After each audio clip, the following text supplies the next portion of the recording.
So, here we are again. Today,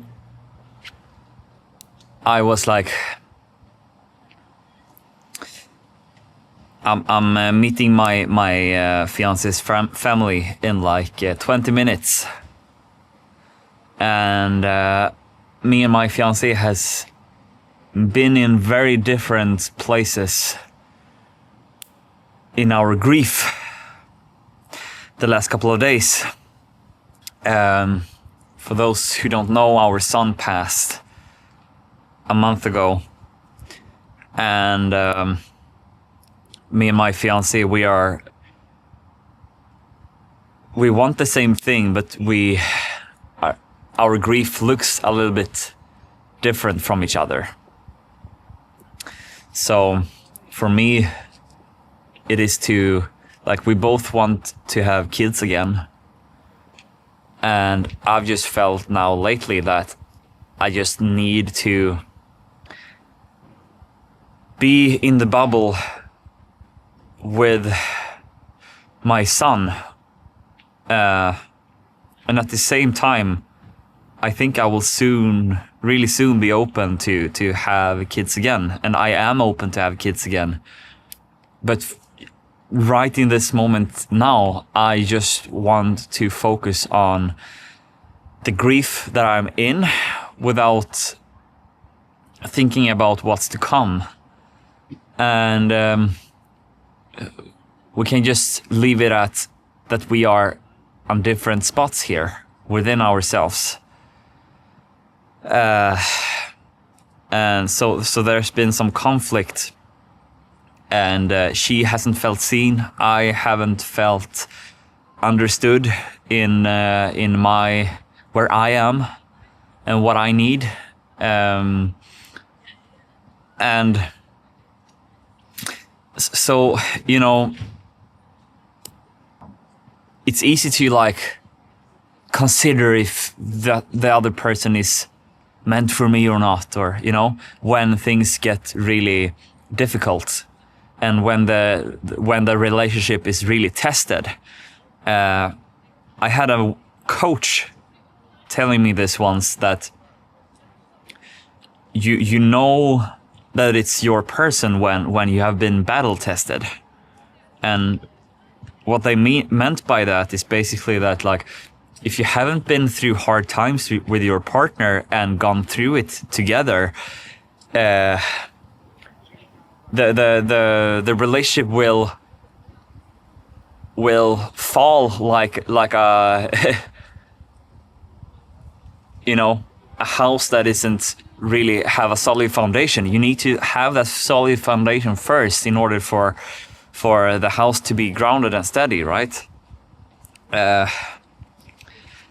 So every time I'm in those moments with my partner where it's very challenging, I choose to face it. And for me, this was to face not being met with understanding, for example, for what I need and for my process of grief. And I had a good cry just an hour or so before recording this video,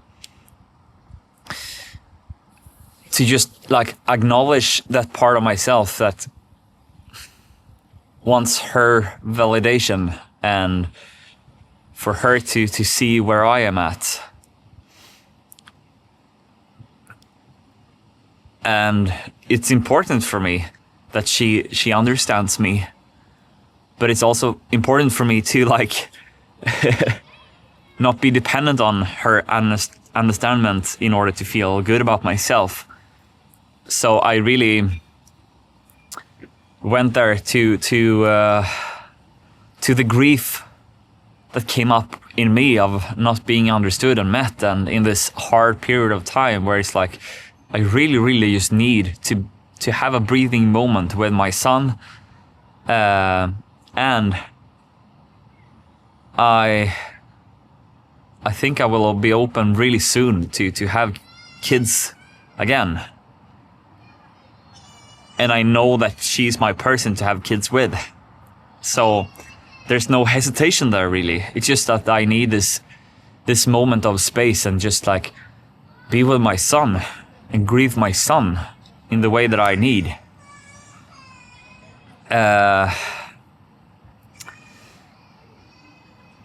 And on top of this, I have this devotional challenge to record a video every day for 90 days.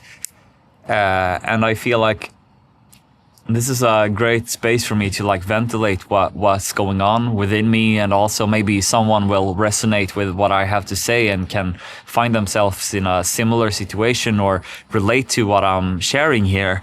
And for me, that's very deeply meaningful.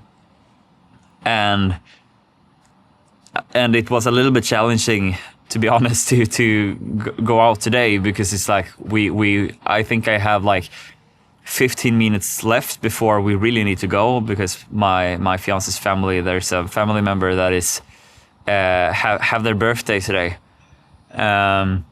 So like I've had a very like like an emotional roller coaster this morning, and had a good cry, and we are like starting to come back together again,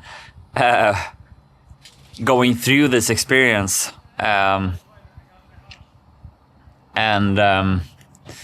So I'm just like in a very like vulnerable and kind of raw state. And there's also, I wouldn't say I'm stressed, but I can feel the time pressure, for sure. It's like, I literally have 11 minutes left, or like 10 minutes left before I need to stop the recording. So that's my time frame for today.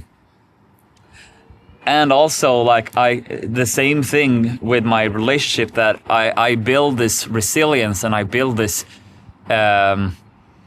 like foundation with my partner. We've been doing this for years, and now we are really tested as our son is not with us anymore. And the grief that we are facing in sometimes quite different ways, and to like find understanding for each other and acceptance for each other, and also to see that we are still walking on the same path. We still want the same things, but the process to get there might look a little bit different sometimes. And now has been one of those times. And in that, a lot of frustration comes up, and a lot of like misunderstanding and resentment and all that stuff. And from my experience, it's almost like a pressure cooker, and then suddenly it's just like you can't hold it in anymore. And what I practice all the time is to take ownership of my own emotions and don't project it too much onto her. And like sometimes I'm doing it better than others. Like before, yeah, I actually don't want to share that. It's a bit personal, but we navigate our stuff differently. And it's important for me to remember that she is triggered by something that is going on in her, in herself, and I feel triggered, but don't project my resentment or anger or frustration onto her, and instead try to like channel it as good as I can and to express those emotions. And so I had a good cry that she kind of forced out of me. Through her way of being, because I felt so misunderstood, and that misunderstanding doesn't it like she's not responsible for me feeling like that. And that's very important to realize, I believe, in a relationship or whatever it is, that when we feel triggered, it's still like the emotion that we hold within ourselves. It's not because of something externally. It's like it's just pointing to where we haven't really looked and what we haven't really accepted and what we haven't really felt. And when we feel it and go through it, like I did before, I actually sat here at this tree, crying my eyes out, calling a friend, and then I came back to the apartment and I could like speak to her from a place of more ownership, where I could first like confirm her in what she's going through as good as I can, right? Because it's like, obviously I'm not a woman. Obviously I haven't had our baby in my stomach, like in my belly. Like I don't have that physical relationship to my son, even if I've actually held him when he was born. But it's she has had that, and therefore she's experiencing her grief differently than mine.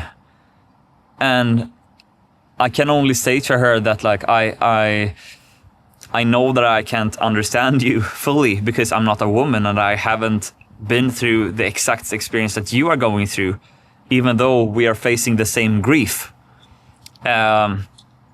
And I can hear you in this and this and that, and I can understand that you felt affected by me when I said it like this, for example. But then also to, like, I don't like when you speak to me in this kind of way, and I feel very unseen in this, and I try to let you in, and I don't feel like you are listening to me, for example, or taking me in. It doesn't feel like you are interested in what I have to say.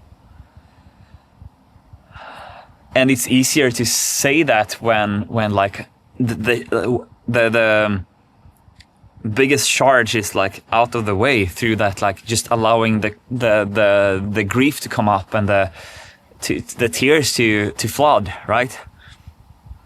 And from there, I felt like we could actually meet. She could, like, I could actually express what I wanted to say to her, and she could actually take it in.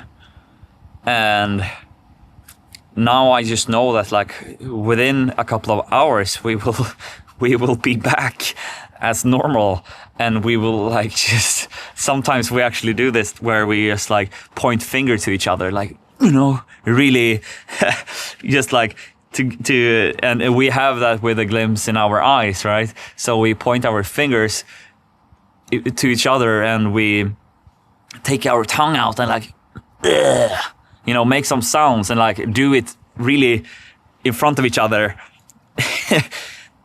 And it just feels good to, like, both are doing it with such a glimpse in our eyes. So we are, and it's good to, like, that part that feels misunderstood, for example, to like, fuck you, you know. So we tend to do that, and I know that we will do that later, and then like be closer than ever, because that's what I experience with her as well. Like every time something comes up, we are building this resilience in our relationship. We are building deeper trust, deeper roots, a greater foundation to stand on. And this just makes our relationship feel more safe to be in, because we have been through battles.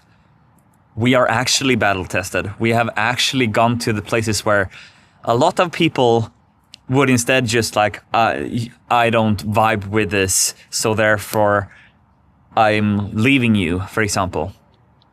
I think that that's why many people don't see that like depth in their relationships and like have that deep rooted love for each other and like that like common ground to stand on.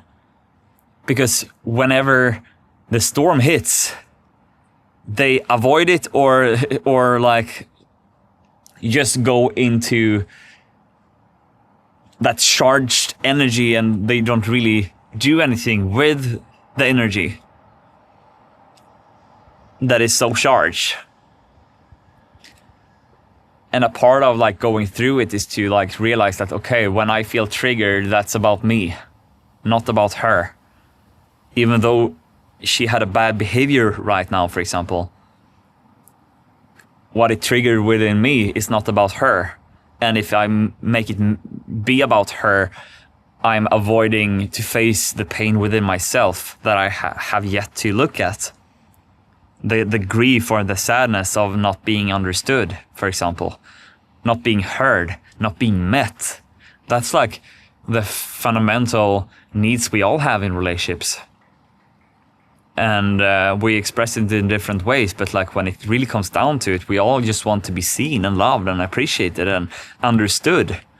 And when we don't feel that by the ones that is closest to us, it's easy to like shut down or leave that relationship because we feel like, okay, this person can't complete me. Instead of looking at like, how can I complete myself in this? How can I meet myself deeper in this? How can I understand myself in this so that I don't need their understanding in the same way? And then still invite them to that understanding, but from a place where it's not charged anymore. And instead we can actually like look at each other with more compassion, for example. Okay, I actually need to go now, so that was the last thing I had to say. I hope you enjoyed this video and I'll see you tomorrow. Bye.